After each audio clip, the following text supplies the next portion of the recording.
What up, YouTube? This is Geo Stealth R1, and what are we upgrading today? Well, if you guys already know, I've been pretty busy. Well, I don't think you guys do know. I've been pretty busy. I've been redoing the whole area of where I do my thing at, and just started cleaning up a whole bunch of stuff back there. So now I'm just like, well, it's time for me to do some upgrades, which finally I actually have the time to do it. So let's come across and let's talk about this. This is the Traxxas sway bar kit for the Maxx Slash. Part number is 10,295. It's gonna be pretty interesting throwing these on. There are different types of I guess strengths on the sway bar. Most of my RCs that I have been able to adapt the sway bar kit I've thrown on. I think what I've had the sway bar kit would be my Rustler 4x4, my Stampede 4x4, both my Slash, my Slash 4x4, and my rally car with the Slash 4x4 platform.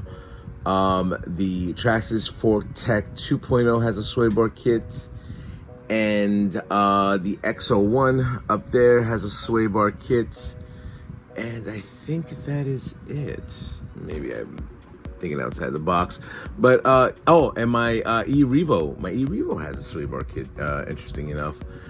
Yeah, so I'm gonna be adapting this and just going step by step.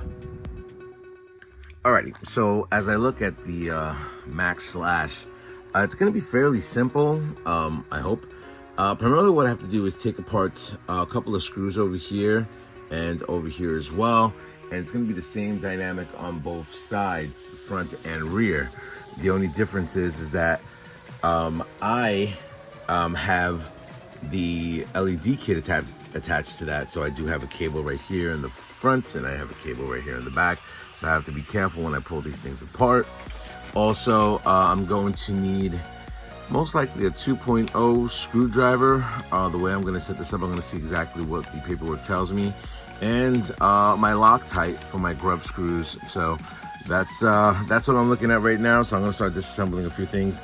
I think I'm going to take the tires out just to give you more of a visual of what this is going to happen. We'll see. Alright, so primarily what I did in the front is I had to take off all these 5 screws over there, so I'm able to release the bumper from the front. But as you can see, I have to overhang it because I have my cabling for my lights. For the rear, I only needed to take apart 3 screws, but now we're getting to the meat and potatoes over here. I have to unscrew a screw that's going over here. I have to unscrew that one. That's gonna pop out, and it's gonna be on both sides that I gotta do that. The cool thing is that Traxxas gave you a little bit of an accessibility port right here for me to get to those screws. The replacements are gonna be, you know, from what they feel like, they feel a little bit beefier. But yeah, let me unscrew those things and we'll see where we're at. This should be a very quick connection. So, alrighty, so now I'm looking at the diagram of exactly what we're gonna be doing. And doesn't look too bad. Let's go into this part of it. There are going to be different sections that I'm going to have to do when I do the install, because each one of these colors are rated for the strength of the sway bar. So we're going to have to look at, you know, what I'm going to be putting in the front, what I'm going to be putting in the rear, how I'm going to drive it. It looks like when the attachments of the sway bar do happen, they want you to interlock it on a closer area, so it's going to be popping out. And I guess this is from the front and this is from the rear as well, so it shouldn't be too bad. I'm going to go do this install real quick, and yeah, we'll see where we're at. Alrighty, so I installed the sway bar kit in both sides, and we'll talk about the way the front and the rear look on each and every individual side. So if you guys are wondering what colors I went with, I ended up going with the green in the front. which is not as stiff as the red, but it still gives me the strength that I need. Make sure you do have Loctite on this because it's going to be an issue. If you do not, those grub screws are going to fall out real quick. As you look right here, everything lays in its place. I think the way it was engineered, it's very, I can't say it's similar to the way the Slash 4x4 is, but it definitely does give you a little bit more strength when it comes down to turning and having the capabilities of stuff kicking out on you and everything like that. So the 4 screws that ended up going for the bumper ended up attaching there. This screw went back over here, and the 2 screws I just had to adapt the wheelie bar over there. But yeah, all in all, simple install. It was a little bit time consuming because, you know, you do have to Loctite this. I don't know if you can see this, but it is Loctite. You see the blue right there. But yeah, so now I got the sway bar kit. I do not think I'm going to upgrade any more on this.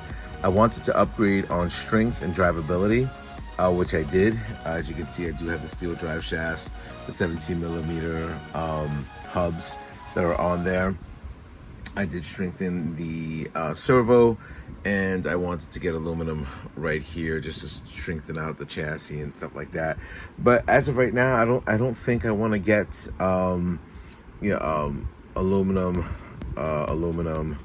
where else? The aluminum hub carriers, caster blocks. You know, I don't think I'm going to go with that. I think I want to drive this and have it set up the way it is right now, without having all the glitz and glamour of having just a full beast of an update. But who knows, they do get bored. So anyway, if you like this upgrade and you know want a little bit more questions on how to install it, I mean, the paperwork is very self-explanatory on how it sets up. So I mean, if you're able to see pictures, just line up your pictures exactly the way they are, and it should be good to go. Anyway, rate, comment, subscribe, and tell my fellas up in YouTube. Later.